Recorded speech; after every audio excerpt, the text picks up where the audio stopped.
very smart. Or alternatively, they have no common sense. But for me, for the longest time, the wise men were kind of the embodiment of that judgment. I mean, the story that I heard about Christmas was always kind of a conflation of the story of Matthew with the wise men and the story from Luke with the shepherds. And the whole part about the babies being killed never got told to children. So I always wondered, why would anyone bring gold, frankincense, and myrrh as a gift for a newborn baby? I mean, if they were smart, why would they bring jewelry and essential oils for a poor couple far away from home? Why wouldn't they have brought diapers and clothes, maybe something to carry it all, or a little portable bed, or the 2,000-year-old equivalent of a stroller? The traditional English translation of the Gospel of Matthew called the three magi, which is a transliteration of the Greek word magoi, or astronomer. They studied the stars as members of a priestly class of Zoroastrianism, an ancient Persian monotheistic faith. They believed that good thoughts, good words, and good deeds could prevail in the cosmic struggle between good and evil. They had developed a system to find meaning in astronomical events. Those guys were smart. There is no denying that. So why did they bring perfume and not Pampers for the babies of the parents? For the baby and his parents, sorry. They knew something terrible was going to happen, and that the best thing they could give to a poor itinerant family was something easily transportable, something easier to sell. The gifts were small and expensive, and the proceeds of their sale could buy safety for a long, long time. Long enough to wait out the lifespan of an aging, malevolent dictator. A dictator so insecure in his own authority that he would order the death and destruction of thousands of the most vulnerable in order to appear strong, to have control, and to resist the change that he knew was coming. It's a classic tale of the powerful lashing out against those whom they perceive as threats to their authority. You know what I love about the Bible? The stories are timeless. Because this sounds really familiar, doesn't it? Now, I get it that a lot of folks, the Bible is historical. The words of an anthropomorphic God who created humanity in his image. Words of God dictated to and transcribed by holy men to be the law by which all humanity is to live. And I get it that lots of people all over the world find comfort in those events, even when those events and lessons are confusing. The words can provide a lot of a certain kind of answers in a world of chaos. But for me, the power isn't in the laws they declare or the genealogy they lay out. The power is in the timelessness. The stories are so universal that they repeat themselves again and again throughout time with a different cast of characters with different names. The stories may not be factually correct, but they're true in that they reflect the human condition. Our eternal hopes and fears, our heroism and atrocities in times of turmoil. On Friday, for this sermon, I wrote that right now, 2026 years after that birth, colonialism seems to be dead, but imperialism is as strong as ever, maybe stronger. I wrote that robber nations are extending their power through economic control, political manipulation, and military threat, but no longer forcibly seizing governments away from smaller countries. And then all of that changed overnight. Literally. When the Republican kidnapped Venezuela's president, then installed its own puppets to run the country. The administration doesn't even seem to pretend anymore that this is about stopping drug traffic or even democracy. Pete Hegseth said that through military force, the U.S. has access to additional wealth and resources in Venezuela, enabling this country to unleash its power without having to spend American blood. The president said this is about getting the oil flowing again. You know, like Maggie, I have friends who are Venezuelan, who years ago found their way to Nicaragua, and now are living under the regime of Daniel Ortega, who's put in place because of the United States manipulating the government of Nicaragua. Our hands are not clean here. So the Russian government invaded Ukraine. The Israeli government retaliated against Palestine because of the actions of a terror group. And now the United States government invades Venezuela in something that they're calling a war against drug lords, each in their own part of the world. The powerful countries support one another and then minimize each other's war crimes. And now China will probably increase its efforts to take Taiwan forcibly. Each autocrat in each of these countries is exerting his will over his own region, hoping that all of the others will just stay in theirs and everyone will mind their own business in their part of the world.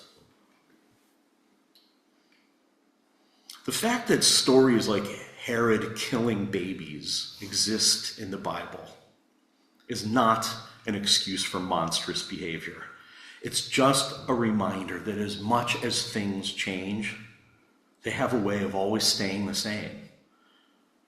One thing we know is that absolute power corrupts absolutely. And when the masses join forces in love and mutual respect, things can change. This particular story about Herod for me is a reminder that when we have control over something, anything, it can be very, very hard to give up that control, especially when it involves the wealth and power of nations. But even when it doesn't. You know, over Christmas, my mother and I talked about the women's club in the town where I grew up. She joined about 30 years ago when she was in her early 50s. Historically, you could only join that club by invitation, and the women invited were the wives of influential men, civic leaders, lawyers, doctors, bankers, owners of respectable businesses. Husbands quietly gave all the money that made the fundraisers successful. It was all very heteronormative. And for generations, by design, all the women in the women's club were white Anglos. And most of them were able to trace their roots back to the Mayflower or our earliest European settlers. By the mid-1990s, when my mother joined, the club was dwindling. The women's club in all the towns of the area were in the same predicament. They needed new members if they were going to survive. So they did what they called democratize. They invited in the younger generation of people like my mother, women with blue-collar husbands and jobs of their own, women who didn't get MRS degrees at the sister schools, women who spoke with foreign accents. And everything changed. This new group of women voted to sell the old building and rent space on an as-needed basis, which meant getting rid of all of the china and the linens and their staff. They had their lunches at restaurants instead. And little by little, they adopted more to meet the needs of working women who didn't have the time or interest in producing big luncheons and maintaining traditions or engaging in elaborate, time-consuming rituals. A lot of the old guard left in anger. They were horrified by the changes, trash-talking the new women that they called trash. Very ugly things were said about my mother. And despite the exodus, there was a renewed energy for a while, with more new people joining and new ideas and new ways of doing things. Then the growth plateaued. as newcomers arrived but didn't stick around. Then their numbers began to dwindle again. So now, my 82-year-old mother is one of the youngest in her club, which is now a quarter of the size it was when she joined. This is her assessment of the problem. This is going to sound harsh. You got to know my mother. None of those old women want to change, he told me. They think young people are going to come in and just follow their orders without thinking about it. They forget that we came in 30 years ago and pushed out all the old ladies who got in our way. So the women's club in the next town over doesn't have the same problem, though. Apparently, a few young women arrived as a group a few years ago and were really well received. It was a rocky start, but they were mentored. And together, they all took on roles of leadership. I don't know if they set out to change anything, but a lot changed. They stayed focused on mission. They brought back some historic rituals that had been forgotten about, and they created new traditions that sort of built on the old ones. More young women arrived, and more things changed. Some of the older women left. Some left quietly. And sadly, some tried to destroy the place as they left, sabotaging whatever they could. And the young women have reinvented their club. It's the kind of organization that women in their 30s and 40s want to join. It's collaborative, informal, and it gives them the kind of engagement that serves them and the community that they seek to serve. Now, of course, for me, this is all hearsay. I haven't seen any of this with my own eyes. It's all been retold to me by my mother, who's a pretty sharp systems thinker.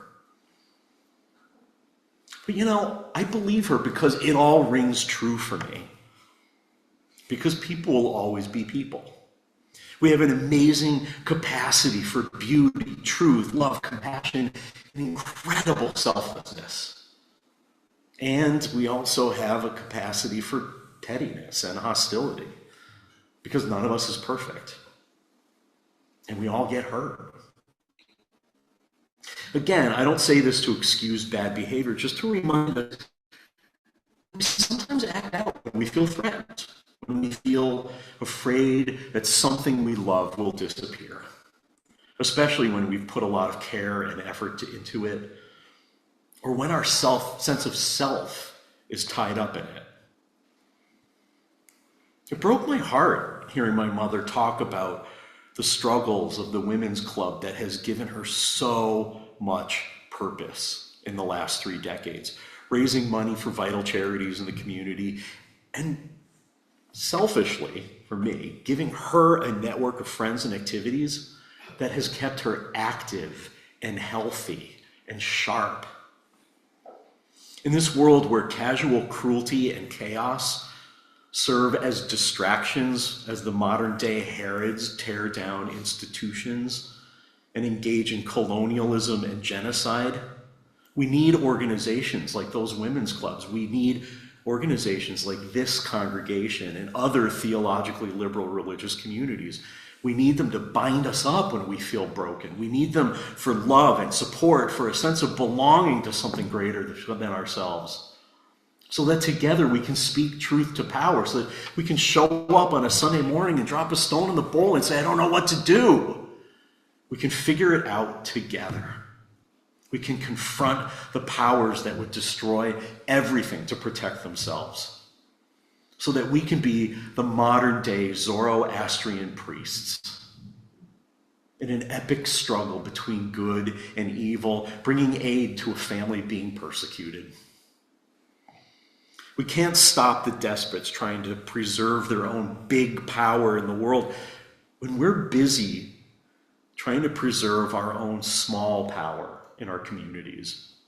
When we're holding on to old ways that no longer serve, we have to put aside those occasional needs to preserve the fiefdoms that we've built and focus on the big struggles, the struggles that are a matter of life and death, democracy and oligarchy. And that's what the work of Jesus of Nazareth was about, wasn't it? Promoting a love so countercultural that it could topple the empires of despots. His work was trying to get us to stop worrying about the splinters in other people's eyes and remove the planks in our own. To be honest about ourselves and our shortcomings so that we can really be present to the needs of our neighbors. In ministry, I found that there isn't much I can do about the actions of oligarchs and the machinery they've made to pit us all against each other. All I can do is name it and act justly when and where I can, and to resist the urge to be pitted against others, to be present where I can be, to be as loving as possible, adapting to the inevitable changes that come our way that can frankly be terrifying if I think about them too much, adapting and responding quietly with as much wisdom and grace as I can muster. All we do as a congregation is live into our mission to love and help one another as we work together to support our values. My hope for all of us and all of these voluntary organizations is that we can grow together, make space for newcomers, and nurture them into the leaders they will become. Hope is that we can all be like the Zoroastrians who quietly gave surprisingly useful gifts to a baby born to change the world, and not like Herod. May it be so.